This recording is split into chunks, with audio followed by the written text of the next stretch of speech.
تو اب تمام لوگ اس بات پر یقین رکھتے ہیں کہ جس کا عقیدہ قرآن سے ثابت ہو گیا وہ سچا ہے، اور جو اپنے عقیدے اور نظریے کو قرآن سے ثابت نہیں کر سکا وہ جھوٹا ہے۔ اس کے عقیدے کو، اس کی بات کو، اس کے نظریے کو ایکسیپٹ اور قبول نہیں کیا جاتا، کیونکہ بھائی تمہاری دلیل کمزور ہے، تم جو عقیدہ اور جو سوچ رکھ رہے ہو وہ مضبوط نہیں ہے، کیونکہ اس پر جو تم دلائل پیش کر رہے ہو وہ دلائل کمزور ہیں۔ اب تمام لوگ جتنے بھی فرقے ہیں، گروہ ہیں، اپنے عقائد کو ثابت کرنے کے لیے قرآن کا سہارا لیتے ہیں۔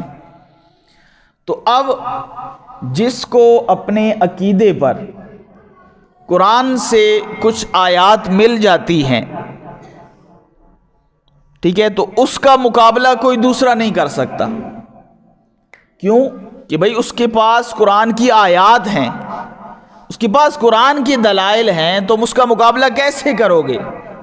اس کا مقابلہ کر کے تم خدا کو چیلنج کر رہے ہو۔ تو اس لیے جس کے پاس بھی اپنے عقائد پر قرآن سے دلائل موجود ہیں، چاہے 10 آیتیں ہیں، چاہے 12 آیتیں ہیں، چاہے ایک سورت ہے، چاہے چند آیات ہیں، اپنی سوچ پر اس کے پاس قرآن کی چند آیات ہیں اگر، تو اس کا مقابلہ کرنے کے لیے کوئی نہیں آتا۔ کیوں؟ بھئی اس کے پاس قرآن ہے، اس کے سامنے ہم بول نہیں سکتے کہ وہ قرآن کی آیات پڑھے گا، قرآن کے حوالے پیش کرے گا، تو ہمارے پاس قرآن کا کوئی جواب نہیں ہے، تو اس کا مقابلہ کرنے کے لیے کوئی سامنے نہیں آتا، کیونکہ بھئی اس کے پاس قرآن ہے۔ اسی طرح جس کے پاس ایک آیت بھی ہے، چند آیتیں تو دور کی بات، اس کے پاس اپنی سوچ پر، اپنے نظریے پر، جو اس کا عقیدہ ہے اس پر اگر قرآن کی ایک آیت ہے تو اس کا بھی کوئی مقابلہ نہیں کر سکتا، ٹھیک ہے، کیونکہ قرآن کی ایک آیت بھی بہت سے دلائل پر بھاری ہو جاتی ہے۔ ایک آیت، اب ایک آیت کی شان آپ دیکھیے، ایک آیت، صرف ایک آیت، چاہے بڑی ہے چاہے چھوٹی ہے، چاہے چند الفاظ میں اس آیت کو مکمل کیا جاتا ہے، اگر وہ آیت کسی کے عقیدے پر دلالت کرتی ہے تو اس کا مقابلہ بھی کوئی بندہ نہیں کر سکتا۔ کوئی عقیدہ، کوئی مسلک، کوئی مذہب اس کے عقیدے کے خلاف نہیں بات کر سکتا۔ کیوں؟ کہ اس کے عقیدے پر قرآن کی ایک آیت موجود ہے۔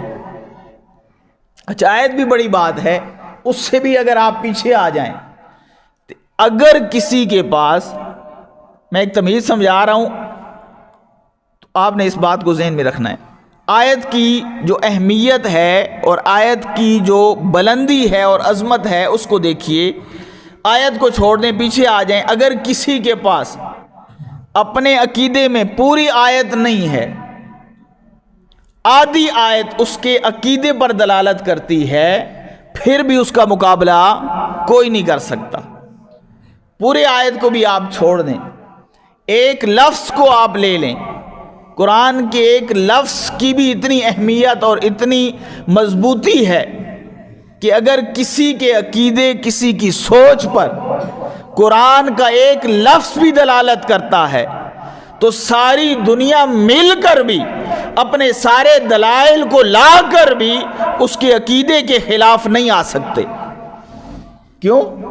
اس کے عقیدے پر، اس کی سوچ پر قرآن کی ایک آیت کا ایک لفظ دلالت کرتا ہے۔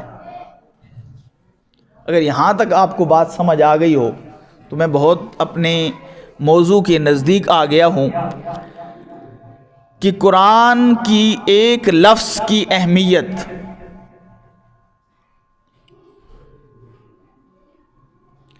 قرآن کی ایک لفظ کی اہمیت یہ ہے کہ اگر کسی کی سوچ، کسی کے عقیدے، کسی کی نظریے پر وہ لفظ دلالت کرتا ہے تو دنیا کے سارے دلائل بھی اس عقیدے کا مقابلہ نہیں کر سکتے، کیونکہ اس کے پاس ایک لفظ موجود ہے۔ توجہ کیجئے گا، جس کے پاس ایک لفظ موجود ہے، ایک لفظ موجود ہونے کی وجہ سے اس کا عقیدہ اتنا مضبوط ہو جاتا ہے، اس کی بات اتنی مضبوط ہو جاتی ہے، اس کا نظریہ اتنا مضبوط ہو جاتا ہے کہ ساری کائنات اور کائنات کے سارے دلائل بھی اکٹھے ہو کر اس شخص کی بات کا، اس شخص کے عقیدے کا، اس شخص کے نظریے کا مقابلہ نہیں کر سکتے، کیونکہ اس کے پاس ایک لفظ موجود ہے۔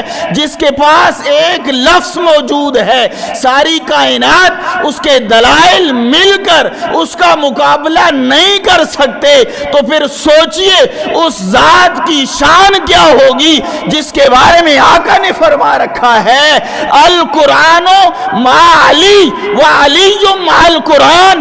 لوگوں، قرآن علی کے ساتھ ہے اور علی قرآن کے ساتھ ہے۔